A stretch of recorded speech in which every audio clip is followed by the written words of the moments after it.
Hello everyone, this is Professor Richard Lynch. We're going to explore the implications of a major change in the world strategic economic environment. It's one that's hitting many companies, both large and small. Globalization of world trade has been the bedrock of international trade for over 90 years. But the election of a new American president has thrown this into chaos. The International Monetary Fund has estimated that Mr. Trump's proposal to impose new tariffs on goods imported into the USA will reduce world gross domestic product by a massive 7 percentage points. But Mr. Trump regards tariffs as the most beautiful word in the dictionary. We're going to explore whether the benefits of globalization will survive this onslaught. Importantly, globalization needs to be set in the broader context of the general business strategies for companies trading internationally. These are explored in more depth in Chapter 19 of our book on strategic management. For now, our focus is much narrower.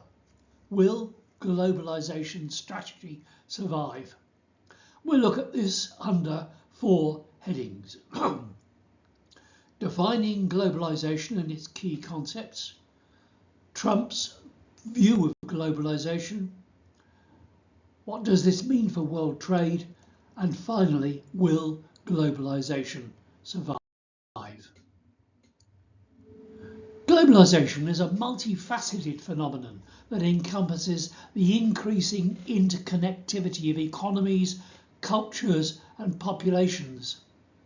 And over many years, it has transformed the way nations interact, and it's delivered major benefits to many companies. Globalization is the growth in international exchange of goods and services and capital, especially from increasing levels of integration and interconnectedness linked to economic, cultural and technological activities. Key concepts include economic globalization, cultural exchanges that enrich nations, and the globalization of technology, everything from satellite communications to increased air travel. The underpinning theory of strategic theory is that one country exploits its own resources, for example, its oil wells or its low labour costs, and then it trades with another country with different resources to the mutual benefit of both countries.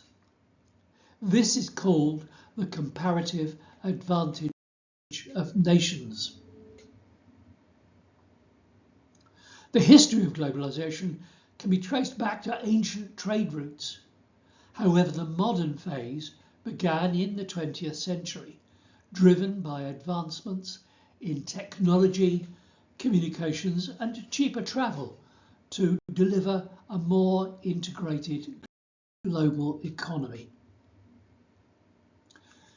Globalization has delivered proven benefits, such as economic growth and cultural exchanges. However, it also presents challenges and even downsides. These include job displacement and increased income inequality. These factors, amongst others, have contributed to a complex debate surrounding the benefits of globalization. President Trump's approach to globalization focuses only on what is beneficial for the United States of America. Let's look at his campaign promises regarding global trade and economic policy. Basically, Mr. Trump doesn't believe in globalization.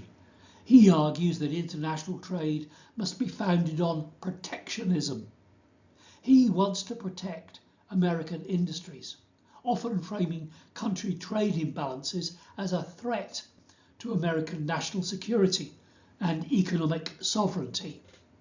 He therefore wants foreign companies to relocate inside America to give Americans manufacturing jobs, even if this is low-paid work. For example, assembling sports shoes for Nike is currently done for much lower labour costs in the Philippines. Moreover, Mr. Trump argues that the increased revenues from higher tariffs on imported goods into the USA will finance American tax cuts. Unfortunately, there are major problems with this policy. For example, the thinking is that the money from tariffs on imported goods will be used to pay for tax reductions.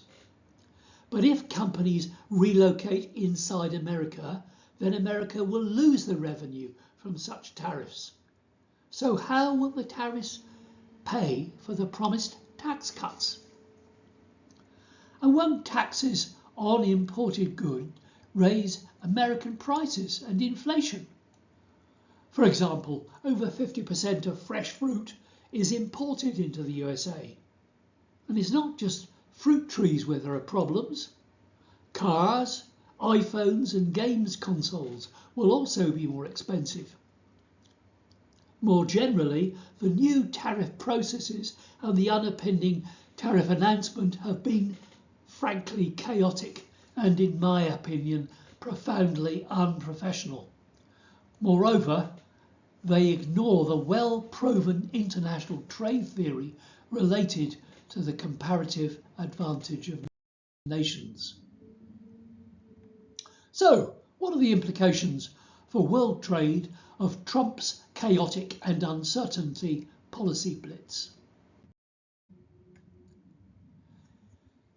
His trade policies aim to revitalise US manufacturing, but this will take time, resources and reskilling of people if it's ever to be effective.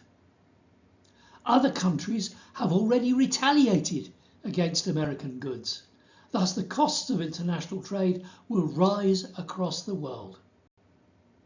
The full effects will take time to emerge, but exporting to the USA has already hit the profits and jobs of many companies around the world, including many American firms. American tariffs have already disrupted established global supply chains, all about integration. This has forced companies to re-evaluate their sourcing strategies, especially those involving integration across many countries. This shift will reduce efficiency and raise costs in global trade. American trade has become more unreliable and unpredictable. Companies are therefore restructuring their global supply chains. They may even consider removing the USA completely, except for where they need the sales. And that would not be good for jobs in many countries, including the USA. The shift towards protectionism has also altered the USA's political relationships with key allies and trading partners, and alter them for the worse, in my opinion. Unquestionably, this has led to tensions in negotiations and diplomatic interactions with many countries, and it has challenged the role of the US dollar as the world's leading base currency. President Trump's approach to globalization has focused on the national interests of the USA alone. What does this mean for globalization strategy?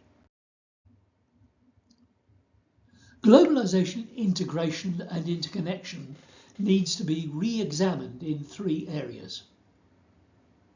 Economic globalization will certainly take a hit. It's already started. Cultural exchange is not assisted by President Trump's focus on making only America great again. It is possible that the benefits and state of globalization of technology, with its dominance by American companies, will far outweigh the new tariffs in international trade. And of course, these are early days in President Trump's time in office. Perhaps globalization will survive this attack. Two things sadden me most. First, the simplistic notion that tariffs will actually bring manufacturing back to America. Second, the completely erratic and chaotic way that this whole process has been implemented. How can the great country of the United States of America have been so totally unprofessional? We are now facing a period of major uncertainty in international and global trade. Nevertheless, as Americans will eventually discover, the strategic principles, like the comparative advantage of nations, still remain. And you can read more about them in chapter 19 of our book on strategic management.